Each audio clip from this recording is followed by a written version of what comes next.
চৈত্র মাসের কৃষ্ণপক্ষের 11তম তিথিতে পাপমোচনী একাদশী পালন করা হয়। এই একাদশী তিথি পালন করলে সকল পাপ থেকে মুক্তি পাওয়া যায়। রাধে রাধে বন্ধুরা, আশা করি আপনারা ভালো আছেন এবং সুস্থ আছেন। আপনাদের সকলকে জানাই আমার ও আপনাদের ছোট্ট একটা পরিবারের স্বাগত। আজকের এই ভিডিওতে জেনে নেব 2026 সালে পাপমোচনী একাদশীর পূর্ণাঙ্গ সময়সূচি। কে সর্বপ্রথম এই পাপমোচনী একাদশী পালন করেছিলেন এবং কেন? আসুন বন্ধুরা, এবার একটু আগে জেনে নিই পাপমোচনী একাদশী কি এবং এর সম্বন্ধে কিছু তথ্য জানা যাক।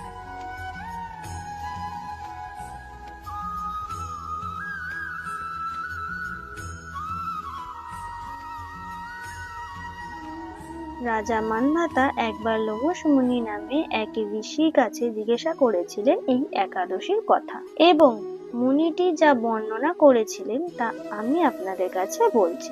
আপনারা মনোযোগ দিয়ে শ্রবণ করুন। প্রাচীনকালে চৈত্ররস পুষ্প বনে মেধাবী নামে এক ঋষি তীব্র তপস্যা করছিল। ঋষির শক্তিতে ভীত হয়ে ভগবান ইন্দ্র মঞ্জু ঘোষা নামে এক সুন্দরী অপ্সরাকে তার ধ্যান ভঙ্গের জন্য পাঠান। মঞ্জু ঘোষা সেই ঋষির অভিশাপের ভয় পেয়ে সেই স্থান থেকে কিছুটা দূরে তিনি বীণা বাজিয়ে গান করতেন এবং নাচতেন। একদিন ঋষি মেধাবী ধ্যান ভঙ্গ হয় এবং তিনি সামনে মঞ্জু ঘোষাকে দেখেন এবং তার সৌন্দর্যে মুগ্ধ হয়ে তার ইন্দ্রের ওপরে নিয়ন্ত্রণ হারিয়ে ফেলে। তখন সেই সময় অপ্সরা মুনিকে বশীভূত করে। তিনি ব্রহ্মচর্য প্রতিজ্ঞা ভঙ্গ করে 56 বছর ধরে অপ্সরাটির সাথে বসবাস করে। ভেবেছিলেন এটি কেবলমাত্র একটি মুহূর্ত মাত্র। যখন মঞ্জু ঘোষা অবশেষে স্বর্গে ফিরতে চাইলেন, তখনই ঋষি তার মায়া থেকে বেরিয়ে এলেন। তিনি বুঝতে পারলেন যে তিনি তার আধ্যাত্মিক যোগ্যতা এবং তপবল হারিয়েছেন। সেটি জানতে পেরে এবং বুঝতে পেরে তিনি প্রচন্ড ক্রুদ্ধ হয়ে অপ্সরাটিকে অভিশাপ দেন পিশাচিনী হওয়ার। দুজনেই প্রচন্ড হতাশ হয়ে ঋষি চ্যাবেনের কাছে সাহায্যের প্রার্থনা করেন। তখন মুনি বলেন, চৈত্র মাসের কৃষ্ণপক্ষের পাপমোচনী একাদশী ব্রতের প্রভাবে তাদের পাপ দূর হতে পারে।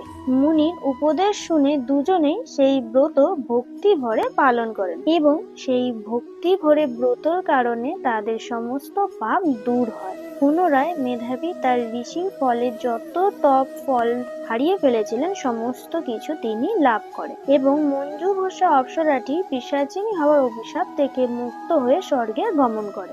যারা এই পাপমোচনী একাদশীটি পালন করে তাদের পূর্বকৃত সমস্ত পাপই ক্ষয় হয়। এই ব্রতকথা পাঠ করলে এবং শ্রবণ করলে সহস্র গোদানের ফল লাভ করা যায়। এবারে এই গুরুত্বপূর্ণ ভিডিও থেকে আমরা জানবো, প্রথম, পাপমোচনী একাদশী কবে পালিত হবে। দ্বিতীয়, পাপমোচনী একাদশীর পুজোর আচার। তৃতীয়, এই একাদশীতে কি খাওয়া যাবে এবং কি কি খাওয়া যাবে না। চতুর্থ, পাপমোচনী একাদশীর পালনের সময়সূচি। তো জেনে নেওয়া যাক সমস্ত বিষয়গুলো। ফার্স্ট, পাপমোচনী একাদশীর পুজোর আচার। প্রথম, পূর্ব প্রস্তুতি। একাদশী তিথির আগের দিন রাতে নিরামিষ ভোজন করুন। দ্বিতীয়, সংকল্প।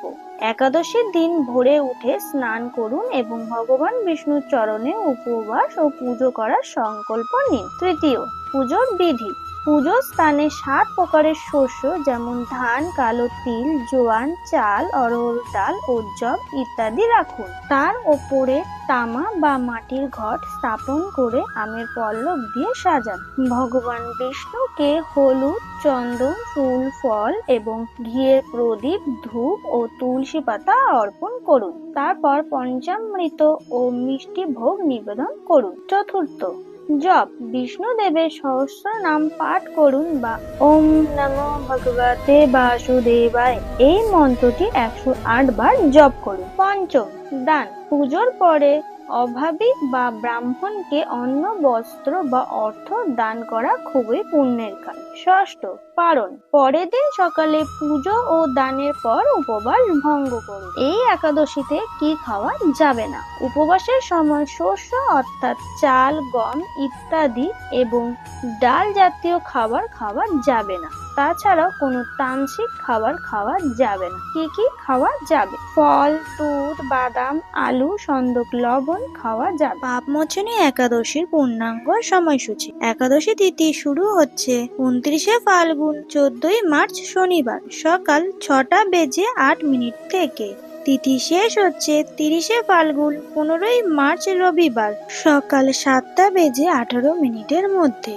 একাদশী তিথি পালিত হবে 30শে ফাল্গুন 15ই মার্চ রবিবার। পালনের সময়সূচি: পয়লা চৈত্র 16ই মার্চ সোমবার সকাল 6:46 থেকে সকাল 9:11 মধ্যে। এই ভিডিওটি এই অবধি রাখছি, দেখা হবে পরবর্তী video. Thank you for watching in my video. Do like, share and subscribe. যদি আপনাদের কিছু বলার থাকে তাহলে কমেন্ট বক্সে কমেন্ট করে অবশ্যই জানাবেন। সবাই ভালো থেকো এবং সুস্থ থেকো। দেখা হচ্ছে পরবর্তী ভিডিওতে। শুভরাত্রি।